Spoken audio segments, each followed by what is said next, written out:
Pemerintah Kota Lubuk Linggau bersama tim Satgas Penanganan COVID-19 Kota Lubuk Linggau saat ini tengah menanti distribusi vaksin COVID-19 dari pemerintah pusat melalui Kementerian Kesehatan. Untuk pemberian vaksin ini, di tahap pertama akan diprioritaskan tenaga kesehatan yang merupakan garda terdepan dalam penanganan COVID-19. Nantinya setelah vaksinasi tenaga kesehatan, kemudian akan dilanjutkan pada petugas TNI, Polri, hingga petugas garda terdepan pelayanan publik seperti Satpol PP, ASN, serta tenaga pendidik.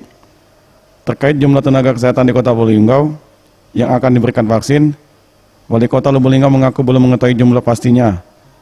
Namun tenaga kesehatan ini menjadi prioritas utama.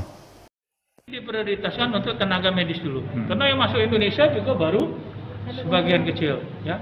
Jadi yang diminta data dari tenaga medis. Kita sudah kirim datanya. Berapa Pak? Belum tahu itu ya, Dinkes yang tahu. Ya, tapi intinya tenaga medis. Kalau ke depan Pak Wali sudah datang, kita siap duluan Pak Wali. Ya kalau memang diperintahkan untuk wali kota, tapi aku enggak prioritas karena aku bukan soal kepala daerahnya. Untuk jadwal pemberian vaksin, hingga kini Pemkot Lubuk Linggau belum menerima petunjuk teknis pemberian vaksin. Tim Liputan, Serja TV.